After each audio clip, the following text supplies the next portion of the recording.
एक बार की बात है, एक गिलहरी हुआ करती थी। रोज अपने काम पर समय से जाती थी। अपना काम पूरी मेहनत और ईमानदारी से करती थी। गिलहरी ज़रूरत से ज़्यादा काम करके भी बहुत खुश थी, क्योंकि उसके मालिक जंगल के राजा शेर ने उसे काम के बदले 10 बोरी अखरोट देने का वादा किया था।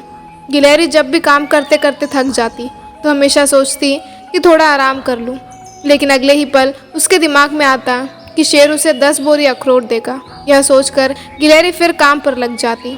गिलहरी जब अपने आसपास दूसरी गिलहरियों को खेलते कूदते और मस्त रहते देखती तो उसकी भी बहुत इच्छा होती कि काश मैं भी ऐसी ज़िंदगी जी पाती। लेकिन तुरंत ही उसकी आंखों में 10 बोरी अखरोट पाने का सपना तैरने लगता और वो सब कुछ भूलकर या बेकार मानकर फिर काम पर लग जाती थी। और शेर भी उससे जमकर काम लेता, यहाँ तक कि कभी कभी अपने बाकी साथियों और रिश्तेदारों के पास भी उसे काम करने के लिए भेज देता था। पर गिलहरी को इस बात से कोई भी शिकायत नहीं थी।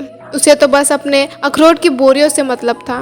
दूसरी ओर शेर भी बहुत ईमानदार था और काम पूरा होने पर गिलहरी को अखरोट देने में उसे कोई परेशानी नहीं थी। और इसी प्रकार समय बीतता रहा और अंत में वो दिन आ ही गया जब जंगल के शेर राजा ने काम पूरा होने पर गिलहरी को 10 बोरी अखरोट देकर उसे आज़ाद कर दिया।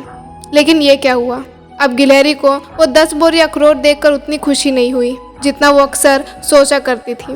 उसने बोरी के आगे पीछे कई चक्कर काटे और थक कर वहीं बैठ गई और सोचने लगी कि 10 बोरी भरकर अखरोट तो मेरे सामने है, लेकिन वास्तव में ये अखरोट अब मेरे किस काम के। पूरी ज़िंदगी काम करते करते मेरे दांत तो पूरी तरह घिस गए, तो इसे मैं खाऊंगी कैसे। ये कहानी आज हम सबके जीवन की हकीकत बन चुकी है। इंसान अपनी इच्छाओं का त्याग करता है और पूरी ज़िंदगी नौकरी, परिवार, रिश्तेदार, समाज और दुनियादारी निभाने में बिता देता है और अंत में उसके पास घर, परिवार, आर्थिक बचत और जीवन यापन के अन्य साधन तो जुट जाते हैं। लेकिन यहाँ उसका सामना ज़िंदगी के उस कड़वे सच से होता है, क्योंकि काम करते करते वो कमाई तो बहुत कर लेता है, कहने के लिए अपने आसपास झूठे रिश्ते भी जुटा लेता है, लेकिन खुद को पूरी तरह खो देता है। तब उसका परिवार, समाज और आसपास का माहौल भी बदल चुका होता है और ये आर्थिक बचत भी उसे उसका स्वस्थ शरीर वापस नहीं दे सकता। ऐसे में उसे अकेलापन और निराशा घेरने लगते हैं, क्योंकि बाकी लोग इस बात का अंदाज़ा भी नहीं लगा पाते कि जो ज़िंदगी वो जी रहे हैं उसके लिए उसने अपनी कितनी इच्छाओं को मारी होगी, कितनी तकलीफ़ें सही होगी और उसके अपने कितने सपने रहे होंगे। फिर ज़रा सोचिए कि क्या फ़ायदा ऐसी बचत या इनाम का जिसे पाने के लिए पूरी ज़िंदगी लगाई जाए, लेकिन खुद उसका इस्तेमाल भी ना कर सके।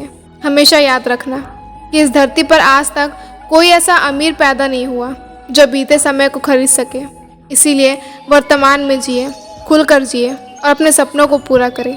आपको भी एक ही ज़िंदगी मिली है, उसे किसी और के सपनों को पूरे करने में व्यर्थ ही ना गंवाएं।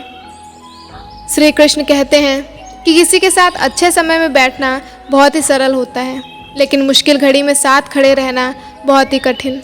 समय और समझ दोनों एक साथ खुशकिस्मत लोगों को ही मिलते हैं, क्योंकि अक्सर समय पर समझ नहीं आता और समझ आने पर समय निकल जाता है। पैसा बर्बाद करने से आप दोबारा पैसे कमा सकते हैं, लेकिन समय बर्बाद करके आप अपनी ज़िंदगी का एक अहम हिस्सा खो देते हैं। कम शिकायतें, कम बहाने और कम टालम टोली, यही अधिक सफलता पाने का मूल मंत्र है। यदि आपके पास जो कुछ है उसमें आप संतुष्ट और खुश हैं तो आप बहुत अमीर हैं। वक्त हमेशा किसी एक का नहीं होता। आज तुम किसी को रुलाओगे और एक दिन वक्त आपको रुलाएगा। बुरा समय उसी का आता है जो किसी के बुरे समय में उसका और बुरा होने की दुआ करता है। श्री कृष्ण कहते हैं कि कर्म खराब किए थे कुछ लोगों ने और अब उसका फल मिल रहा है तो उन्होंने समय को ही गलत ठहरा दिया। कपड़े और चेहरे अक्सर झूठ बोला करते हैं, इंसान की असलियत तो समय बताती है। समय वो है जिसे हम सबसे ज़्यादा चाहते हैं, लेकिन हम सबसे ज़्यादा बर्बाद भी उसी को करते हैं। कभी किसी के बुरे समय में हंसने की भूल मत करना। समय हवा में उछाले गए सिक्के की तरह है, कब किस तरफ पलटेगा कोई नहीं जानता। बस अपने मन को मजबूत रखिए, ज़िंदगी खुद ब खुद हल्की लगने लगेगी। अगर आप खुश रहना चाहते हो तो आपको अपना मन इस दुनिया से नहीं लगाना है। जीवन में ये महत्वपूर्ण नहीं है कि आपकी उम्र क्या है, बल्कि महत्वपूर्ण ये है कि आप किस उम्र की सोच रखते हैं। खुश रहना है तो ज़िंदगी के फैसले अपनी परिस्थिति देख कर लें। दुनिया को देखकर जो फैसले लेता है वो अक्सर दुखी ही रह जाता है। जिंदगी की इस किताब में धैर्य का कवर होना बहुत ज़रूरी है, क्योंकि वही है जो हर पन्ने को बांध कर रखता है। इंसान की सोच अगर तंग हो जाती है तो यह आसान सी ज़िंदगी भी जंग हो जाती है। ज़्यादा नादान इंसान ही ज़िंदगी का मज़ा ले सकता है, वरना ज़्यादा होशियार इंसान तो अपनी ज़िंदगी में ही उलझ कर रह जाता है। बात कड़वी है मगर सच है। लोग कहते हैं कि तुम संघर्ष करो, हम तुम्हारे साथ हैं, लेकिन अगर लोग साथ देते तो संघर्ष करने की ज़रूरत ही नहीं पड़ती। नायाब हीरा बनाया है ईश्वर ने हर इंसान को, पर चमकते वही हैं जो तराशने की हद से गुजरते हैं। जीवन में ये कभी मत सोचना कि मेरे से बुरा आदमी मेरे से ज़्यादा सुखी क्यों है, पर यह ज़रूर सोचना कि मेरे से अच्छा आदमी मुझसे ज़्यादा दुखी क्यों है। सच बोलने से हमेशा दिल साफ रहता है, अच्छाई करने से हमेशा मन साफ रहता है, और मेहनत करने से हमेशा दिमाग साफ रहता है। जब रिश्ता नया होता है तो लोग बात करने के बहाने ढूंढते हैं, और जब वही रिश्ता पुराना हो जाता है तो लोग दूर होने का बहाना ढूंढते हैं। जीवन में जिनके पास बहुत सारे विकल्प होते हैं, ऐसे लोग अपने संकल्प नहीं निभा पाते। कोई भी काम ठंडे दिमाग से करो, क्योंकि शांत रहना ही विजेताओं को बाकियों से अलग करता है। श्री कृष्ण कहते हैं कि होशियार मत बनो और दुनिया बदलने मत चलो, बल्कि समझदार बनो और खुद को बदलो। मन के मुताबिक इतना भी मत चलो कि संभलने का मौका ही ना मिले और जीवन बर्बाद हो जाए। प्रेम सदैव अपने काम और ईश्वर से करो, क्योंकि ये कभी धोखा नहीं देते। लोगों को उतना ही इज्जत दो जितने में आपकी कम ना हो। ज़्यादा इज्जत देने से कुछ लोग सर पर चढ़ जाते हैं। आपके हालात चाहे जैसे भी हो, बस डटे रहो, क्योंकि सही समय आने पर खट्टे आम भी मीठे आम में बदल जाते हैं। आपकी योग्यता आपको शिखर तक पहुंचाने में मददगार हो सकती है, लेकिन शिखर पर बने रहने के लिए चरित्र का होना बहुत ज़रूरी है। दुनिया में सबसे ताकतवर इंसान वही है जिसने खुद को नियंत्रित कर लिया। जैसे जैसे आप बड़े होते हैं, वैसे वैसे यह एहसास होने लगता है कि हमने बेकार में ही उन लोगों को महत्व दिया जिनका हमारे जीवन में कोई योगदान ही नहीं था।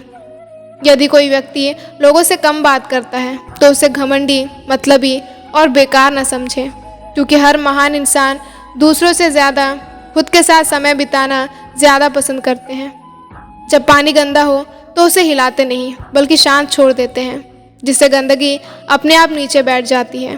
ठीक उसी प्रकार जीवन में परेशानी आए तो बेचैन होने के बजाय शांत रहकर विचार करें, हल ज़रूर मिल जाएगा। जीवन में इतने व्यस्त हो जाओ कि पछतावा, दुख, नफरत और डर के लिए समय ही ना बचे। याद रखना, जीवन में खाली इंसान ही सबसे ज़्यादा दुखी होता है। कभी किसी के अकेलेपन का मजाक मत बनाना। आपके पास जो भीड़ खड़ी है वो किसी मतलब से खड़ी है। कुछ लोग किस्मत की तरह होते हैं जो दुआ से मिलते हैं, और कुछ लोग दुआ की तरह होते हैं जो किस्मत ही बदल देते हैं। अकेले चलने वाले घमंडी नहीं होते, वो दरअसल हर काम में अकेले ही काफ़ी होते हैं। जो इंसान एक जगह शांत होकर बैठना सीख जाता है, वो इंसान जीवन में कुछ भी हासिल कर सकता है। श्री कृष्ण कहते हैं कि शरीर जिनके सुंदर हैं, दुनिया उन्हें पसंद करती है, और आत्मा जिनकी सुंदर है, भगवान उन्हें पसंद करते हैं।